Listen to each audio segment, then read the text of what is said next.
আছে মিলাদ তার নামাজ ঠিক করেন, নামাজও ঠিক করতে পারবেন না, অথবা নামাজ ঠিক করতে যদি চান সত্যি সত্যি, আমি জানি না আপনাদের নামাজ ঠিক করার ক্ষমতা তো আমার নাই, আপনারা আমাদের নামাজ ঠিক করবেন সেটা বলতেছি। নামাজ ঠিক করতে যদি চান তাহলে আল্লাহর কাছে দোয়া করেন। এই হলো 5 নম্বর দোয়া।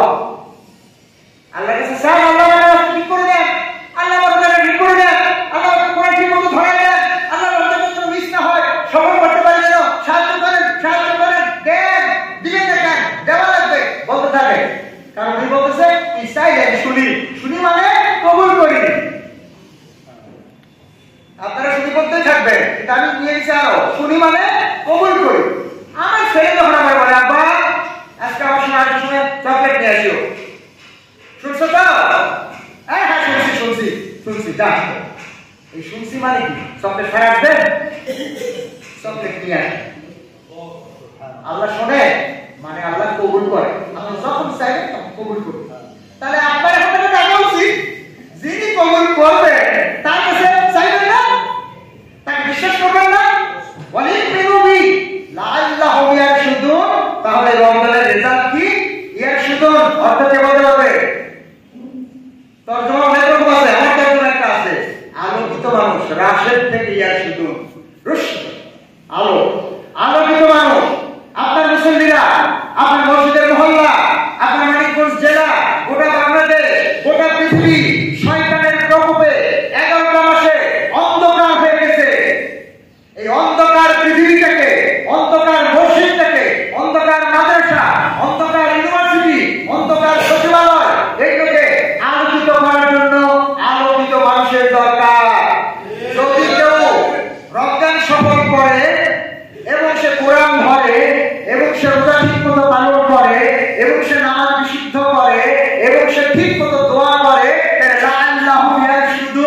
তাহলে সে আলোকিত মানুষ হবে, স্বচ্ছ সহজ আর্থিক ব্যবস্থাপনা প্রতিষ্ঠিত করবে। রমজান মাসে আসল ফায়দা কি করেন? রমজান মাসে আসল ফায়দা হলো রমজান মাসের ইবাদতের মাধ্যমে এই পৃথিবীতে শয়তানের যে আর্থিক ব্যবস্থাপনা, সুযুক্ত অর্থনীতি, এটাকে ভেঙে চুরমার করে ফেলবো। আমরা ন্যায়সঙ্গত হালাল অর্থনৈতিক ব্যবস্থা প্রতিষ্ঠিত করব, যাতে করে মানুষের ইনকামটা হালাল হয়। ইনকাম হালাল হলে 2 রাকাত নামাজই যথেষ্ট, সুবহানাল্লাহ যথেষ্ট। আর ইনকাম যদি হালাল না হয়, তোমরা দিয়ে কুলকিনায়া করতে পারবেন না। শয়তান মহা খুশি বন্দি কিন্তু রেখে গেছে সুযুক্ত অর্থনীতি। আমরা সবাই মহা খুশি, এই যে আমরা রমজান, ঈদ, নামাজ, মসজিদ, ওমরা, হজ সব করতেছি, শয়তানের কিছু যায় আসে না।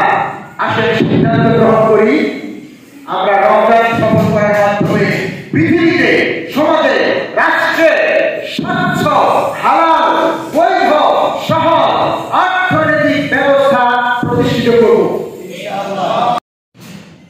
যদি এক করে আরম্ভ করি, যারা আপনি কেমন করে আসছে, কত দিনে আপনি কি রকম কাজ করছেন, আজকে দিনে আপনার কতগুলো কাজ আছে, তাই আপনি বুঝতে পারবেন আপনার সাথে আমার ঘুম বেশি দরকার। আজকে সকালে হঠাৎ করে ফজর পরে আপনাদের এখানে আসার জন্য কোন একটা কাজ শেষ করে আমি মনে করে বসলাম।